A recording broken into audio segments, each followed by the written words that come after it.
Super star Rajinikanth, உலக நாயகன் கமலஹாசன், இந்த இரண்டு பெருங்கலைஞர்களையும் தன் இரண்டு தோள்களில் தூக்கி சுமந்த எங்கள் மூத்த இயக்குனர் எஸ்பி முத்துராமன் அவர்களே,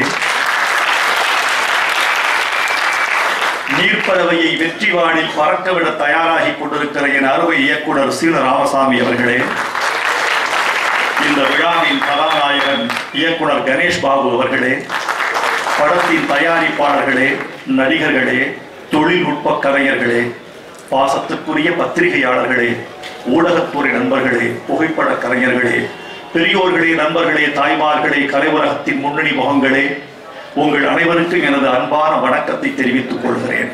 பாட்டு வெளியீட்டு விழா என்று நம்பித்தான் நான் வந்தேன். வந்த பிறகுதான் தெரிந்தது இது பாட்டு வெளியீட்டு விழா அல்ல, உனக்கு பாராட்டு விழா என்று இந்த மேடையில் இருக்கிறவர்கள் முடிவு செய்திருக்கிறார்கள்.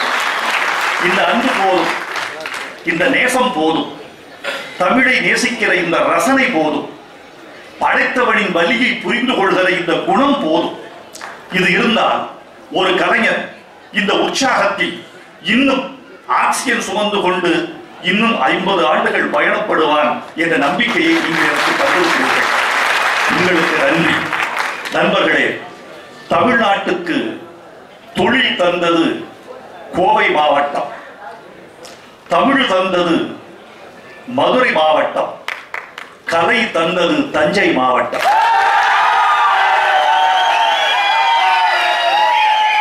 தஞ்சை மாவட்டம் இல்லை என்றால் தமிழ்நாட்டு நெல்லும் செழித்திருக்காது, சொல்லும் செழித்திருக்காது, கலையும் செழித்திருக்காது.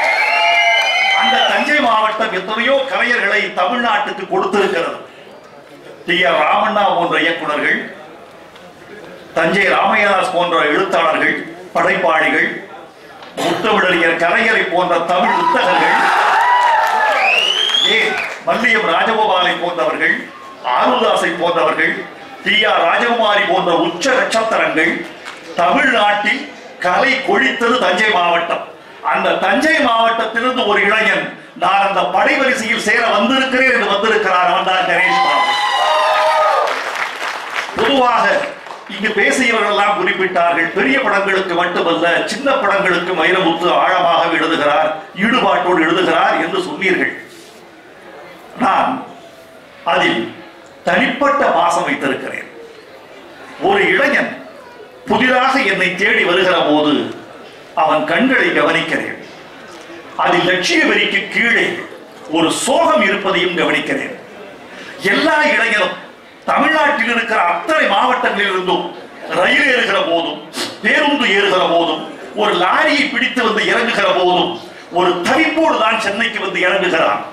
தன் பெற்றோரை பிரிந்து, தன் சுற்றத்தை பிரிந்து, பழகிய வீதிகளை பிரிந்து, ஆடிய தெருக்களை பிரிந்து, தன்னுடைய காதலியை பிரிந்து, தன் கனவுகளை பிரிந்து சென்னையில் வந்து நான் என்றாவது ஒரு நாள் நான் ஒரு பெரிய மனிதர் ஆகி வெற்றி பெற்ற கலைஞராக என் சொந்த ஊர் திரும்புவேன் என்ற கனவோடு வந்து ஜெயிக்கிறவர்களில் 3% கூட இல்லை தோழர்களே. 97% நசுக்கி போகிறார்கள். சென்னையின் தாய்ச்சாலைகளில் புதைக்கப்படுகிறார்கள். அவருடைய கனவுகள் மெரினா பீச்சில் கரைந்து போகின்றன. அவருடைய நம்பிக்கைகள் இங்கிருக்கும் அவமானங்களால் நசுக்கப்படுகின்றன. எனவே அந்த 3 பேர் இருக்கிற இடத்தில் இன்னும் 50 பேர் வரமாட்டார்களா? இன்னும் புதிய தலைமுறை வராதா? அந்த நம்பிக்கையை கொடுக்க முடியுமா என்றுதான் நானும் ஒரு கிராமத்தில் அவமானம் தாங்கி வந்தவர் என்கிற முறையில் நினைக்கிறேன். அப்படித்தான் கணேஷ் பாபு வர வேண்டும் என்று ஆசைப்படுகிறேன். கணேஷ் பாபு, உங்களுக்கு வாழ்த்துக்கள். நீங்கள் எனக்கு சொல்லப்பட்ட கதையை விட காட்டப்பட்ட காட்சி அழகு, ரொம்ப பிரமாதம். சிதம்பரம் ஒளிப்பதிவாளர், நீங்கள் கொஞ்சம் மேடைக்கு வர வேண்டும். நீங்கள் சிதம்பரமாக இருக்கலாம், அதற்காக முகத்தை ரகசியமாக வைக்க வேண்டும் என்ற அவசியம். ரொம்ப அற்புதமான கதை. நான் இதுதான் பார்க்கிறேன். எத்தனை திறமைகள் எங்கே கொட்டி கிடக்கின்றன. தமிழர்களே, எந்த புற்றில் எந்த பாம்போ என்று பார்க்காதீர்கள், எந்த பூவில் எந்த தேனோ என்று பாருங்கள். அப்படி பார்த்தால் கணேஷ் பாபு, உனக்கு வாழ்த்துக்கள். இலக்கியம் நான் இவ்வளவு எதிர்பார்க்கிறேன். இவர்கள் அத்தனை பேரும் புதிய தலைமுறைக்கு வருகிறார். இவர்கள் கையில் இன்னும் 25 ஆண்டு கால சினிமா இவர்கள் தோள்களில் தூக்கி சுமக்க போகிறார். இவர்கள் வாழ வேண்டும் என்று நான் வாழ்த்துகிறேன். தம்பி சத்யா,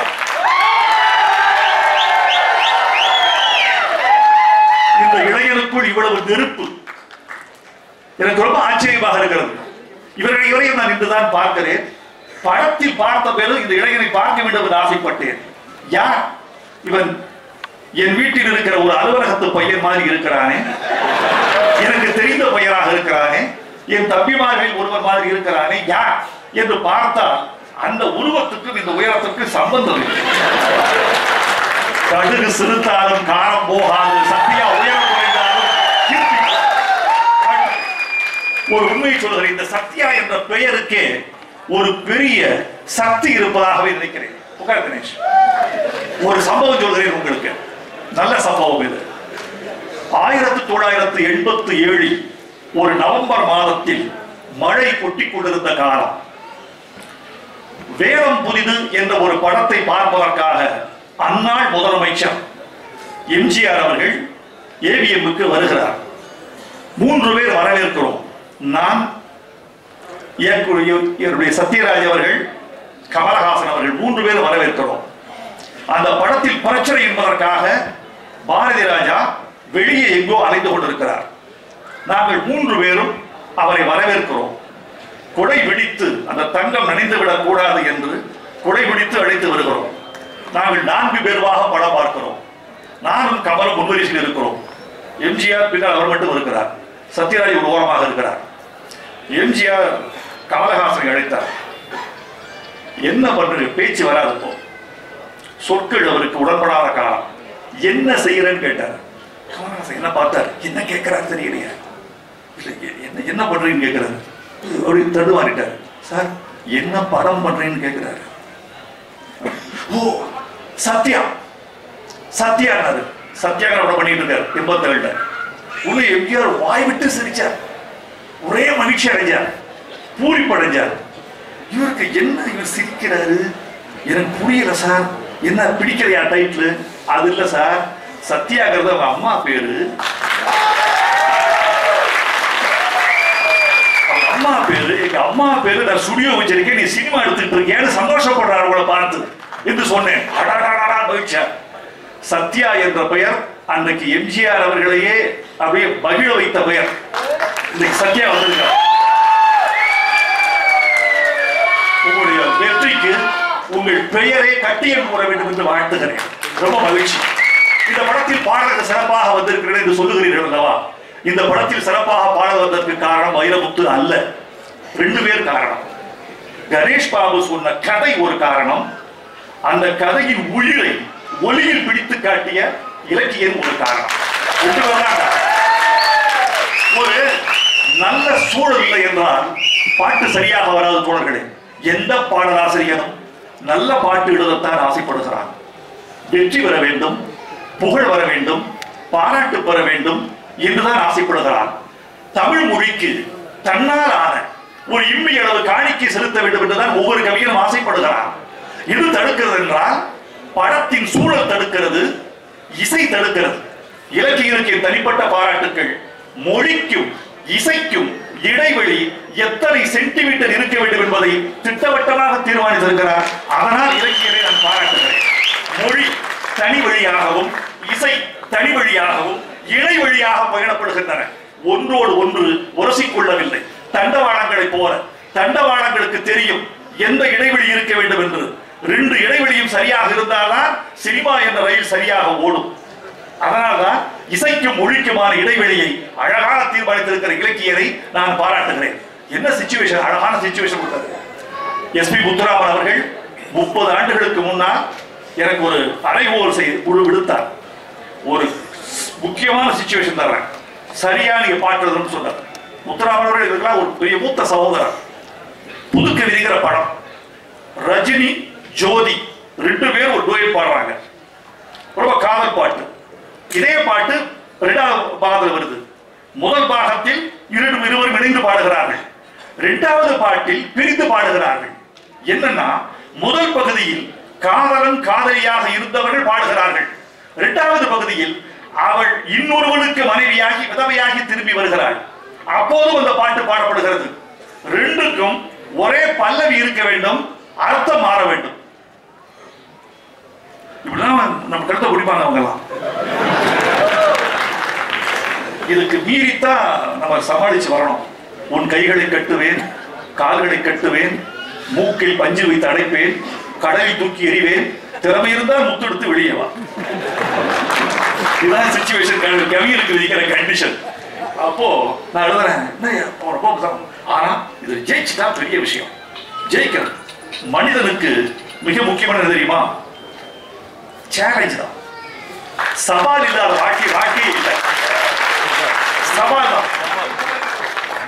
மாசை தூக்கு ஒரு முறை சொன்னார், கடவுளும் எதிரியும் இல்லை என்றாலும் உண்டாக்கிக்கொள். வாழ்க்கையில் தடை இல்லை என்றால் உண்டாக்கிக்கொள், காயம் இல்லை என்றால் உண்டாக்கிக்கொள். எவன் ஒருவன் தன்னைத்தானே வறுமைக்கு ஆளாக்கிக் கொள்கிறானோ அவன்தான் தலைவனாகிறான். எவன் ஒருவன் தன்னைத்தானே உடம்பை சுக்கார உணர்த்திக் கொள்கிறானோ அவன்தான் துறவியாகிறான். எவன் ஒருவன் தடைகளை ஏற்றுக்கொள்கிறானோ சவால்களை எதிர்கொள்கிறானோ அவன்தான் வளர்கிறான். சவால்களை உண்டாக்கிக்கொள். வாழ்க்கை சவால்களை உண்டாக்குவது ஒரு வகை, நீயே வாழ்க்கைக்கு ஒரு சவாலாக உண்டாவது ஒரு வகை. அப்படி கொடுத்தார். இங்க காதல் பாட்டு, அங்க ஒரு விதவியின் மீது பாடுவது பாட்டு. வெள்ளை புறா ஒன்று ஏங்குது கையில் வராமலே. ஏ வெள்ளை புறாவே, சமாதான புறாவே, என்னோடு என் சண்டை போட்டு வெளியே போகிறாய், வா காதலி என்பது முதல் கட்டத்தினுடைய பொருள். மறுகட்டத்தில் அவளே விதவையாகி வெள்ளை புடவை கட்டிக்கொண்டு வருகிறாள். வெள்ளை புறா ஒன்று ஏங்குது கையில் வராமல். இங்கே வெள்ளை புறா கையில் வராமல் இயங்குகிறது நாணத்தால், அங்கே வெள்ளை புறா கையில் வராமல் இயங்குகிறது விதவை என்ற சோகத்தால்.